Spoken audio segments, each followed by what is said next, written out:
Well, if the guys over in London and Birmingham got the finger out, we might have a few more trains moving, you know. Yeah, but they got to make a cup of tea. Yeah. Tea? That's a good idea. Bernie, why don't you go make it? The gang's very supportive. We take the mick out of each other, we have a laugh, and it's just a good place to be. And it's very inspiring for a lot of other people because it's almost paving the way for, well, new stuff really, and development. What a fantastic opportunity this has been, working with this team of guys down here on such a wonderful layout. For me, I get a great amount of enjoyment from coming down here. I like being part of it. I like that there's loads of us together who've got different skills, we all join together and we all contribute to make this railway this wonderful thing. And also we've got lots of like-minded people who enjoy each other's company, and we share lots of information.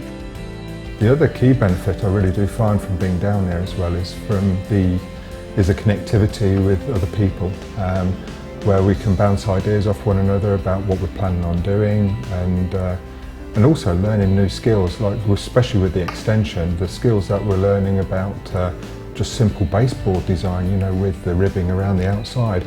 Fundamental, but it just works so well. And we all join together and we're making this fantastic railway. Half of it I don't even understand, but I enjoy being part of it. So much fun down there, just learning from other people and just great camaraderie for a fantastic bunch of blokes.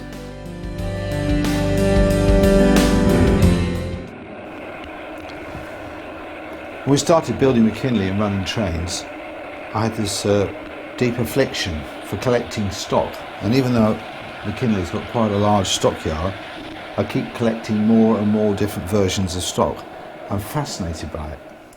And we originally modelled the layout around the demise of steam in a sort of loose middle 60s to early 70s type thing. And I started looking at acquiring additional stock, like for example this set of HAAs which is down here, and the Freightliners and things like that. And I started to realise that a lot of them had very restricted time periods that they started to run in.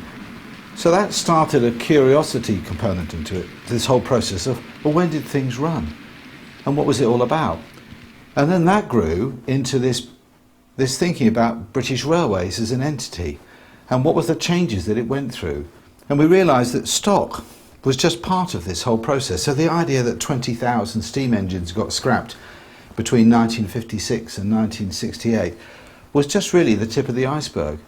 British Railways was a logistics company, and they had over 1 million wagons. And we realised that they were in a desperate situation, and through the 50s and 60s and into the 70s, this whole process of obliteration of vast amounts of their stock, and also the creation of new components, Freightliner traffic, the merry-go-round trains and all this stuff. And so we got thinking about it and thought, why don't we create a very large stabling yard that will allow us to run trains from any of those eras, i.e. to almost have like a time machine of a railway, or a temporal railway would be the academic term for it.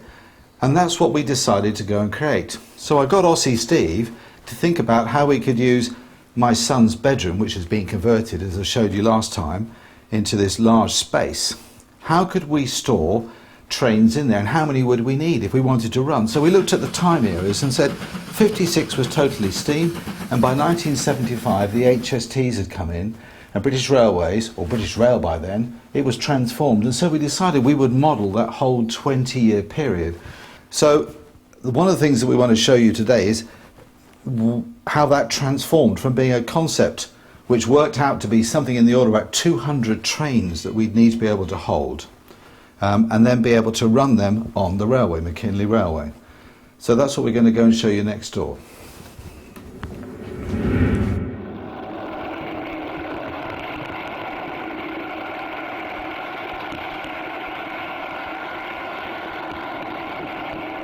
So this is the extension room where McKinley Railway is going to go into. It's a fantastic size. It's 8 metres long by 6 metres wide.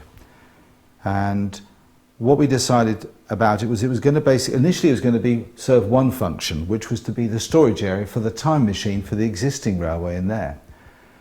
But the plans fell apart. We tried to build a lift system with a company in Germany, but that never came to pass. And so We then also looked at this room and said, it's a crying shame to just put a flipping great big TARDIS box in here. Why don't we convert it into a layout?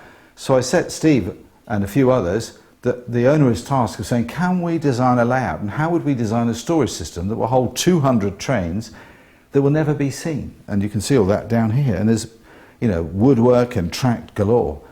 But what I just for now going to paint a picture for you, which will be hard to imagine, but bear with me, when this has all been seen. This will be on the 5th level. We're up at 2 at the present. On the 5th level will be the finished station and scenic area. And this town is going to be Halifax, and it's basically going to go all the way along that wall, behind me here, and back round around that corner there. It'll be predominantly industrial. In fact, the whole of this room is going to be predominantly about freight movement, because part of the plan is to extend the idea of a timetabled operation from a command economy into a demand economy, where we have freight users who want more wagons of this or more loads of that, and there'll be somebody in another room that will have the factory that makes it, and they're going to have to get the right number of wagons on the freight train and get them delivered. And if they fail, they lose points, and the more points they lose, the more tea they have to make. Anyway, I'll take you on round and show you Wakefield on the other side of the dividing wall.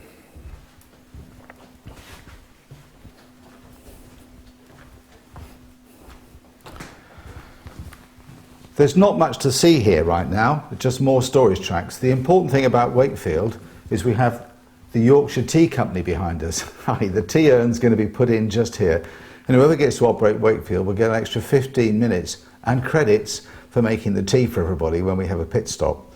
But the storage yards carry on through here, and there's nothing to see in this bit. But what I want to show you down here is along the back wall here, which measures at this point 8 metres wide. 8 metres wide is going to be Sheffield. And so the thing is going to run down here. There'll be the running tracks along the back of it, but the operators will have a fully functioning freight forwarding yard here.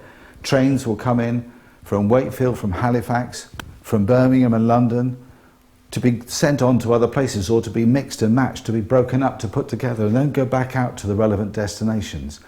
There will be some industrial users in Sheffield, but it's just going to have stacks and stacks of wagon yards, stuff to do, and these guys are going to be under serious pressure, and we think that we'll probably need about 3 or 4 operators here to run this station, which will be based at about the level where this is actually the finished level, and underneath it will be 3 storage tracks here, and this is the second of the big balloons of track.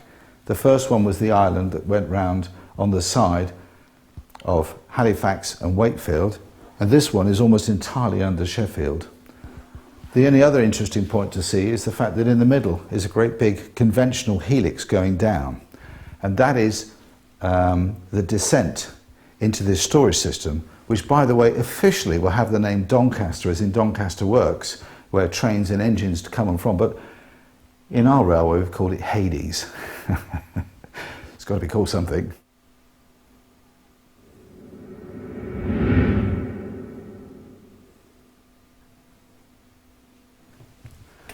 One last thing.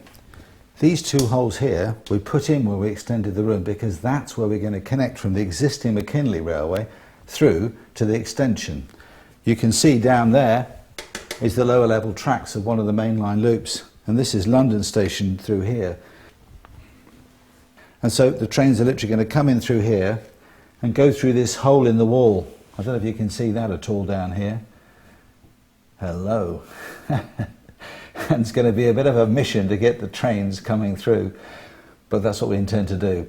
Set the team a task and they always deliver. It's fantastic. Thanks for watching.